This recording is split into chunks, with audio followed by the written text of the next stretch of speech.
Bank Studios. Only the biggest stories, only the biggest guests, and only the biggest opinions. This is AM 560, The Answer. Top of the morning, Dan and Amy. Well, we had, I guess, what passes for a treatise in new Bolshevik economics last night's convention. How could you not when you've got one of the intellectual leaders of said new Bolshevik party, Comrade Bernie, on the stage, complaining about, ironically, didn't quite put it this way, but it's the truth, complaining about what his policies and the support of said policies by this administration have wrought. Because too many of our fellow Americans are struggling every day to just get by, to put food on the table, to pay the rent, and to get the health care they need. My fellow Americans, when 60% of our people live paycheck to paycheck, the top 1% have never, ever had it so good. So good. So good. Yeah, well, let's check in with Steve Moore about that. Steve Moore, economist, author of Govzilla. Steve, thanks for joining us. Appreciate it. Good morning, guys. Well, yeah, I think Bernie has it right. Well, that's why, and that's why his one of his policy partners, Kamala, has to impose price controls on big grocery and provide a little bit of a stipend for would-be home buyers. Yeah. So here's the simple statistic that people have to keep in mind, that, whether you like Donald Trump or not, when he was president, the average middle-income family gained about $5,500 in income. That's the median family, the people just in the middle. So the middle class did really well. Under Biden and Kamala Harris, the average family, according to the Census Bureau data, has lost $2,100. In other words, the average family is poorer today, as Bernie Sanders was saying, than they were 4 years ago. And so you really want 4 more years of this, folks, because you're going to get it. Well, but last night in Milwaukee, she promised, first thing she said, that she's going to work on inflation day one. I know. She's got a great plan. Now, I was on CNBC a couple of days ago with discussing this very issue of how Kamala has a secret plan to deal with inflation, but now we know what it is. She is going to impose across-the-board price controls.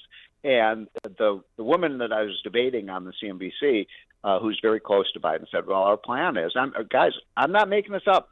Dan and Amy, I'm not making this up. She said, we're going to have grocery store police that are going to go down the aisles and make sure that they're not raising their prices and price gouging. So, they're gonna, because that's not fair to raise your prices. I mean, people are struggling out there. This is what kind of profit do grocery stores make? Isn't it like 1.5%? What's that? Why? So what are the profits of grocery stores? Oh, yeah, exactly. Great point. So these margins for grocery stores range from 1.5% to 3%. Now, we're talking about, the Safeways and the Giants and the 7-Elevens and, the mini marts and stuff like that. I don't even know how they stay in business. I don't even know how they stay in business with margins that small. The other thing is, if you look at the consumer price index, how much prices have gone up at the retail level, they've gone up about 19.6%. Dan, do you know how much producer prices have gone up? Tell me. 19.6%. So makes the sense. Producers, I mean, this is just, if you're, let's say you run a store and your costs go up by 19%, what do you have to do? You have to raise your prices by 19%. That's not price gouging. That's a result of federal policies that have created more dollars and less goods, and prices go up. And I'm old enough to remember the 1970s. I remember in 1971, I was 11 years old, listened to Richard Nixon give this famous speech where he said, and we're going to make it illegal for businesses to raise their prices, and we're going to make it illegal for wages to change. Everything's just going to stay exactly as it is.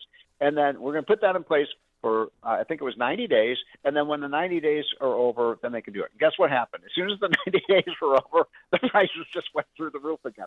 I mean, there is stupidity out there. Anybody, I don't usually say this, but anybody who actually thinks that price controls are the solution to our inflation problem are idiots. And well, now you're calling the journalists at Axios idiots, because I'm reading their response to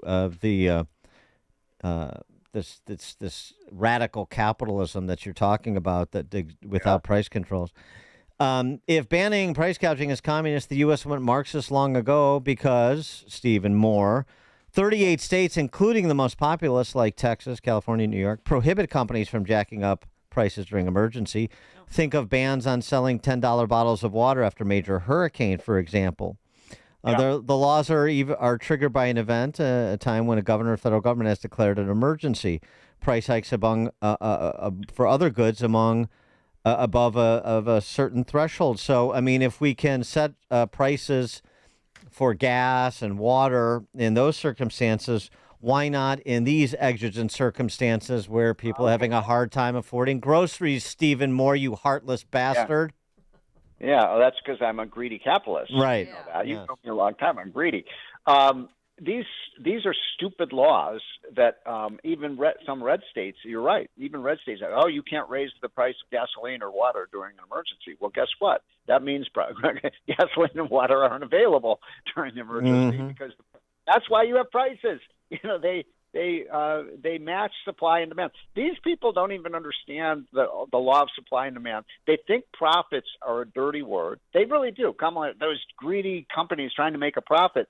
I want to make 2 points about this. Number one, Kamala Harris, Joe Biden, and all the people in the White House and all the economic advisors for Kamala Harris, with a few exceptions, have never made a profit in their whole life. It's not so easy to make a profit. I know a lot of people listening to this show are people who run small businesses. It's not so easy. If it were so easy, let's see them do it before they degrade the idea of profit.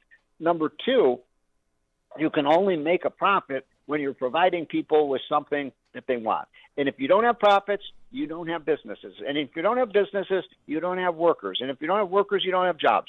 So why is it so hard for these people to connect the dots?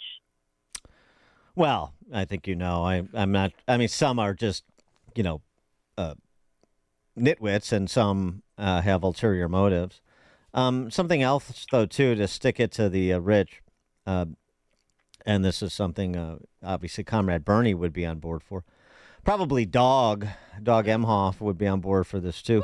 Bump the corporate tax back up to 28%. Bump the capital gains up to 44.6%. Yeah. And throw in a 25% tax on unrealized gains, which is my favorite. Those are some of the other features of Commonomics. Yeah, that's going to really work. So, that, of course, if you raise the tax on something, you get less of it. So we're going to get less investment, less businesses, less hiring. That's really going to work. And for the first time in history, I don't think we've ever done this. We're going to tax an unrealized capital gain. And for people who don't, know what that exactly means, it means that if you buy, let's say you're an Iowa farmer and you bought a farm, let's say 20 years ago for $250,000, but now let's say the farm is worth, let's say it's worth $3 million now. You're going to have to pay a 35 or 40% tax on that $2.5 million appreciation in the farm value. Now, Dan, where's the farmer going to get the money to pay the tax? They still own the farm. They don't have that money. Literally, I'm not being figurative. I'm being literal here. The people will literally have to sell the farm to pay the tax. Or same thing with a share of stock. I bought NVIDIA stock. I'm boasting here because we bought NVIDIA stock about a year and a half ago. One of the few investments I've made in my life that's made a lot of money. Did Pelosi tip you off to that? Yeah, exactly. She tipped me off. But my point is, so we made a nice gain. We probably made $250,000 on that one stock. As I said, it's the one stock that I bought that's really paid off. the government would say, hey, you have to pay a tax on that. Well, we still own it. Yeah. We don't have any cash to pay that. And what about unrealized losses? Like if you own a home in Illinois, are those? No. You don't get that money back. No, of course not, because they still need to extract the property tax. They still need to diminish the value of that property that much more in Illinois. Of course, that's how it works. So, yeah, but now I know we're out of time. I want to make a fourth point. I was in the great city of Chicago on Monday. Yeah. On Monday, and I was downtown by the Magnificent Mile, and it was beautiful day. And I have to tell you, there must have been, I don't know what the official number is, but I have never seen so many police in my whole life. I mean, There must have been 10,000, 20,000. I don't even know the number, but you couldn't even, every single street corner, there were 6 squad cars, 10 police, some of them with rifles, and so the image they're creating is like, oh my God, this is the cleanest and safest city in the world. I mean, but of course everyone knows as soon as the Democrats leave town, the ENC, it's going to be the illegals will come back out. The homeless people will flood out of that hotel they have them penned up on Chestnut. Yeah. Well, I want to see some of these. I want to see some of these black preachers say, "Hey, wait a minute! If you could keep the city safe when the Democrats are here, why can't you do it all the time?" But there's still shootings. I mean, we had 23 shot. Well, it was actually 25. And 5 killed over the weekend, and the shootings aren't going to stop. Yeah, but Amy, that's just in the neighborhoods they don't really care about. No. Like where Brandon Johnson lives. Yeah, where I live. Exactly. Stephen Moore, economist, Govzilla author. Thanks, Steve. Appreciate it. Okay, guys, have a great week. Take care. Thanks, you too. And he joined us on our Turnkey.pro answer line. Before you see it on TV, share it on Facebook, or read about it in the paper. Hear it here first. This is Chicago's